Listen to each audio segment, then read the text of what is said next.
We have just left the place where I experienced the most significant event in my life. I found him, the child, the baby, the one true King of Israel, and indeed, the one great King of all kings. Let me back up for just a minute. My name is Gashva Dinar, and I am a Magi from Persia, from Babylon. I am traveling with two companions of mine, also Magi. One 20 years my senior, the other 20 years my junior. And we worshiped this child. We gave him gifts. And our lives have changed forever.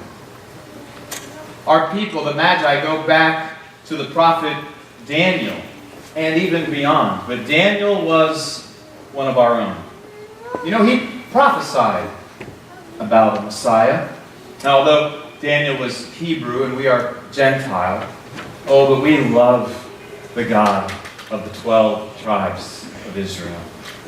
He has given us this unique gift of interpreting dreams.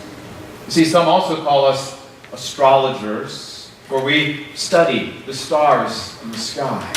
But we do so with a specific purpose and anointing, as we believe that they point to what God is doing right now and even in the future.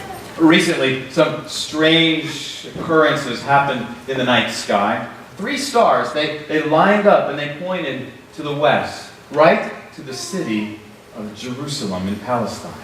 And what was significant about these stars is that they were also in the constellation of Aries, the ram.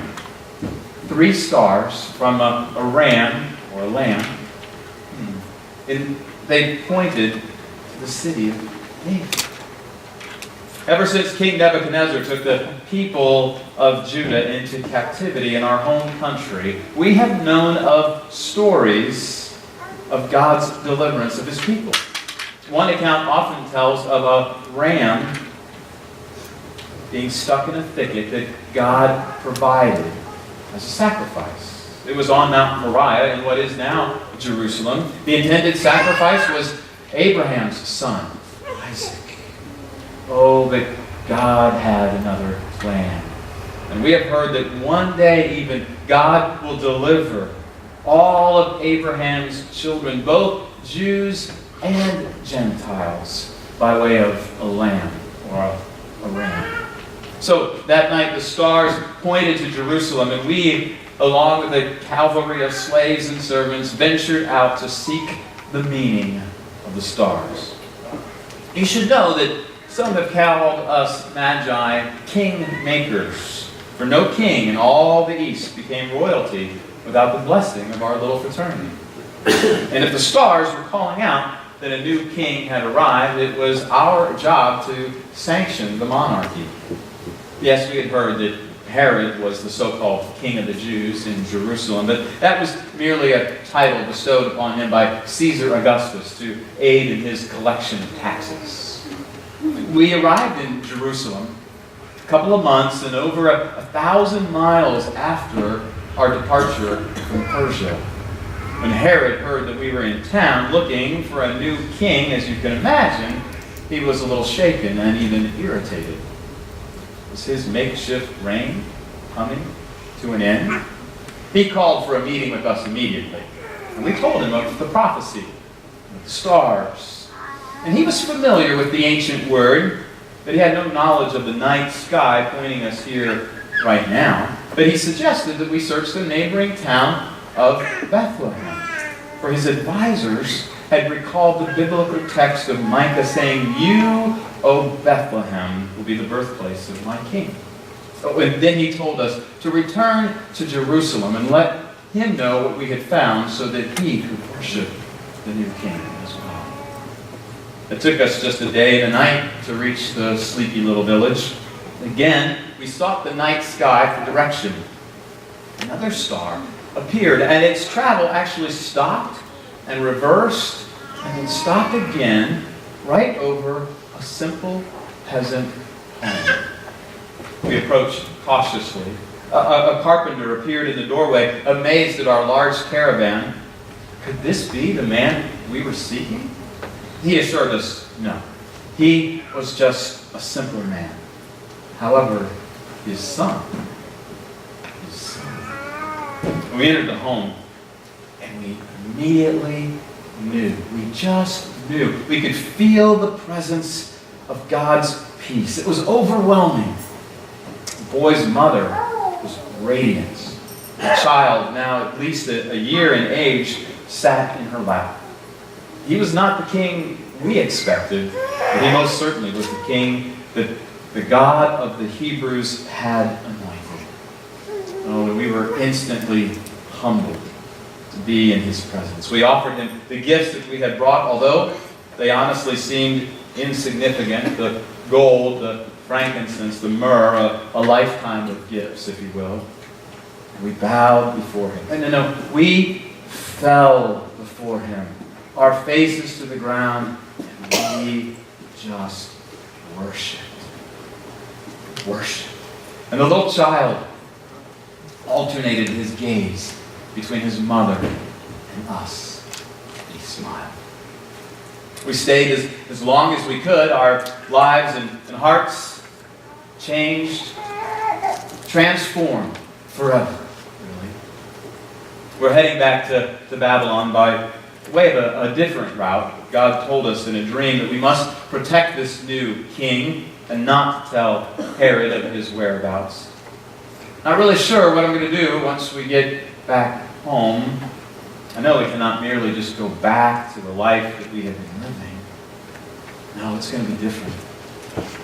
500 years since Daniel's prophecy, and he, the king, is here now.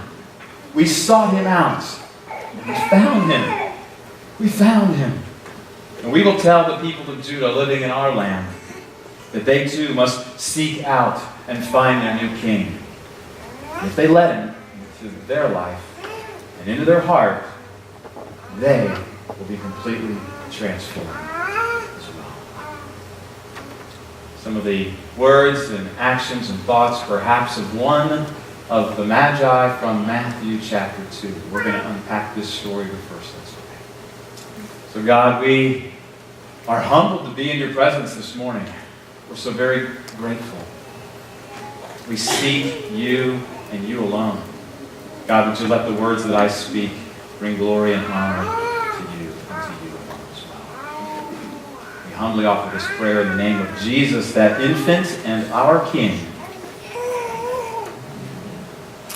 So last Sunday, you might recall, I shared with you the shepherd's encounter with Jesus. And I have a confession to make. See, I told you that I love the shepherd's story because it was the definitive story of the everyman, of the every woman. The shepherds, their ordinary life interrupted by the gospel and the good news. And I said at its core, it's our story. Well, guess what? I think the wise men's story is at its core our story too. And I love the story of the wise men. You see, it's the story of every man and woman who walks the earth because, church, aren't we all seekers on a journey? A journey that we call life that takes us from one place to the other. A journey that includes various signposts along the way that suggest that we're going in the right direction.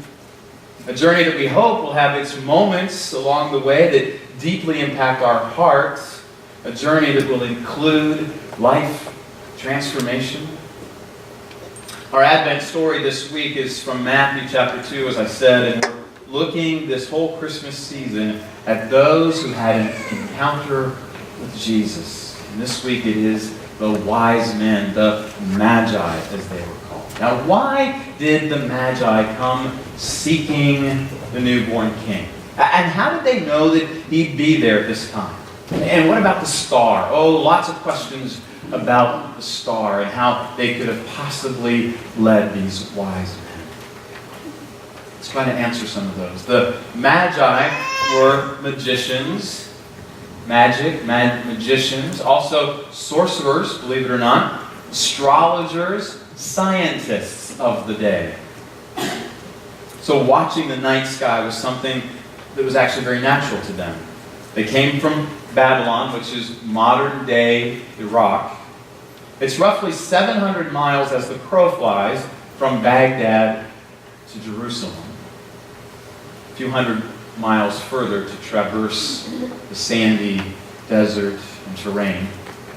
At 25 miles a day, which, believe it or not, I actually looked it up, is the average distance a camel caravan would travel.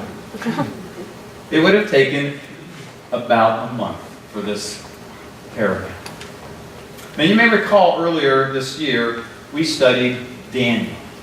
Max had a sermon series on that as we looked at Daniel. Daniel was actually also a magi from Babylon. He was not a Gentile, rather he was a Jew, a Hebrew. So he was exiled there. And he interpreted dreams, as we know. He could foresee the future. And we believe that these magi of the Matthew story, because they were from Babylon, were familiar with Daniel and his writings, and his stature, and his history, and his reputation. So if you were to look at Daniel's prophecy in chapter 9, you would see that he wrote about an anointed one, a prince, to come and rebuild Jerusalem. And what's amazing is that he actually gave a time frame.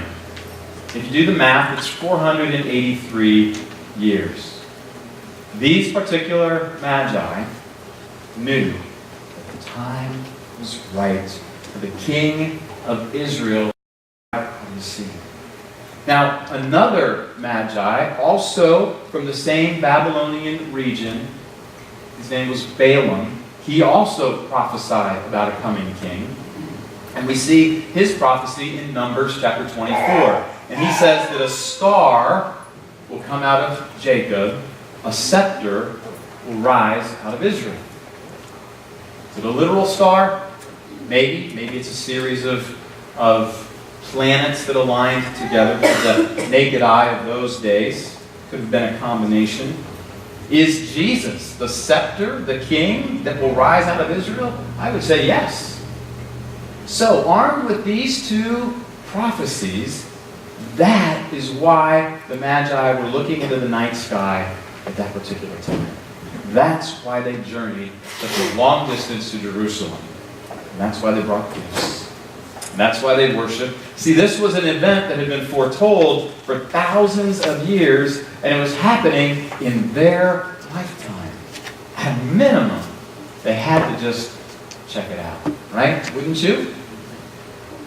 Were there really three of them? We're not really sure. We know that there was at least more than one because they used the phrase we. Some say that because there were three gifts, there might have been three wise men, but honestly the text doesn't say.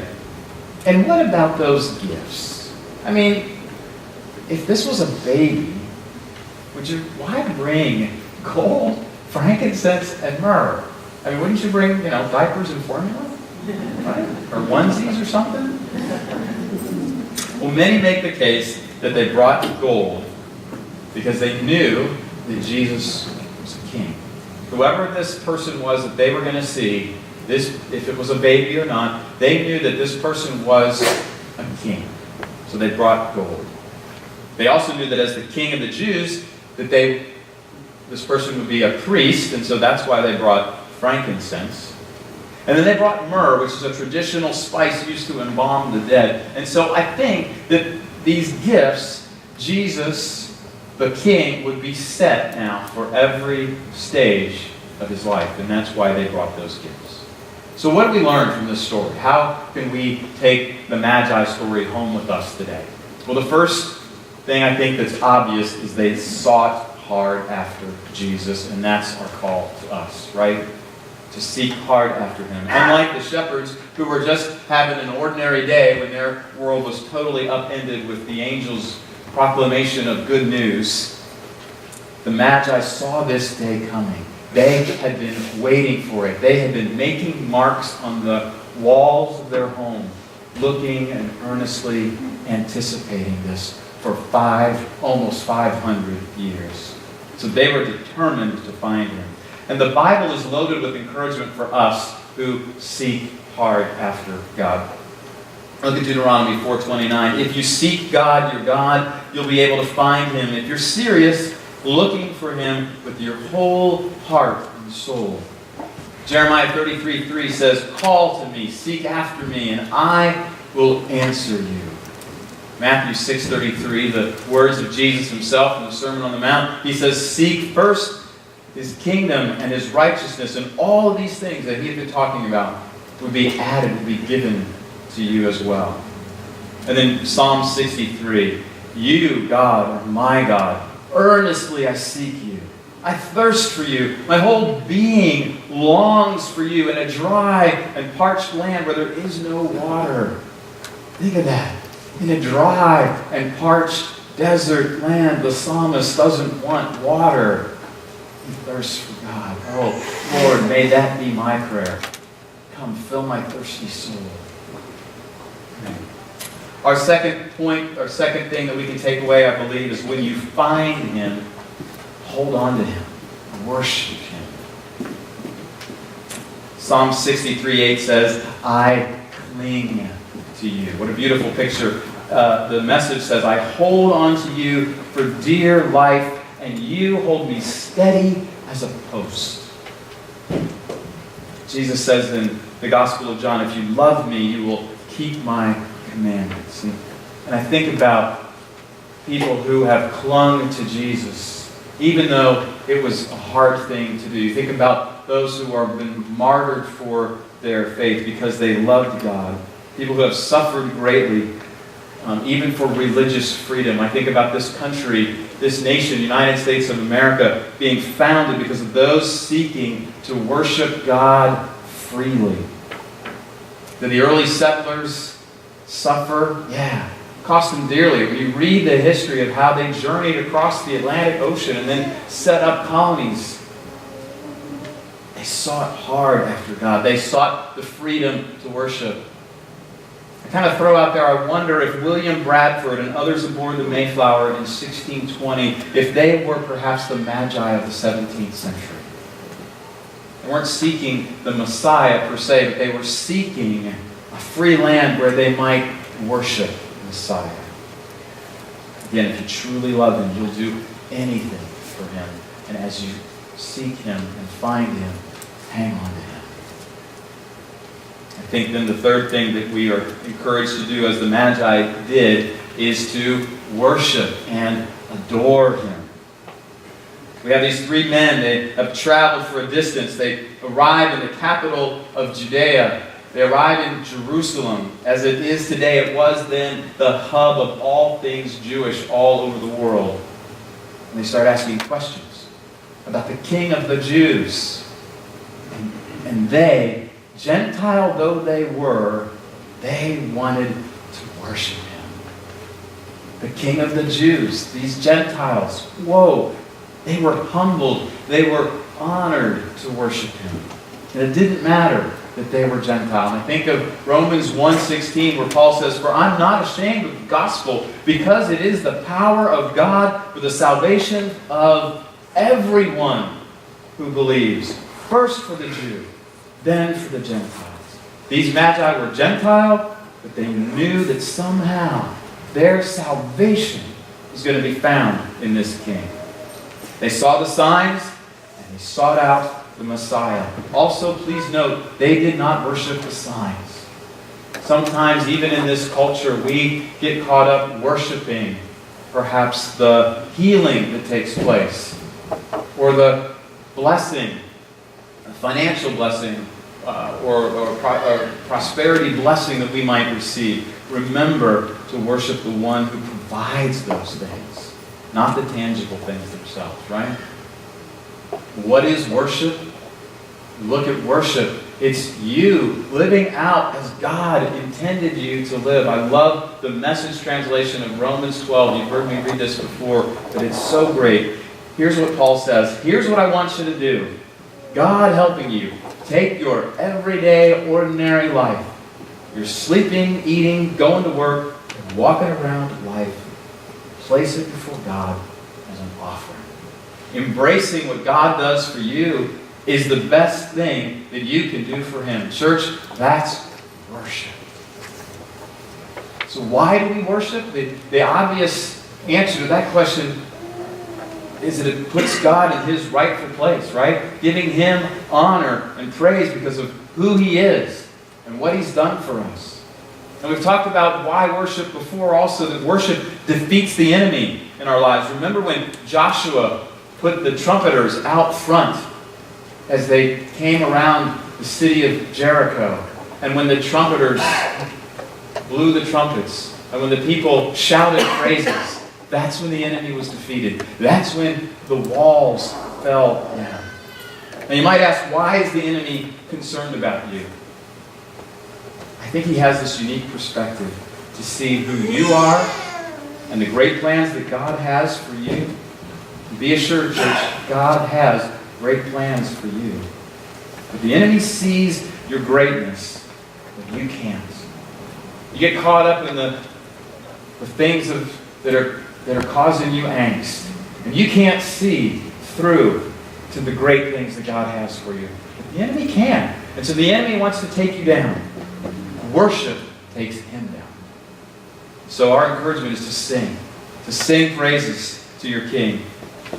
Sing to Jesus. Adore Him as the Magi did. And finally, as the Magi did, we want to give God gifts. And I know it doesn't make sense. How can you give God, the one who owns cattle on 1,000 hills, how can you give Him anything? He doesn't need anything. What could you possibly give Jesus? How about you give Him your heart, your time, your talents, your family, your job, your hobbies, your everything, right? This week in Advent, we're celebrating the joy candle. It's the pink one. And I love that as we think about joy, there is great joy in giving.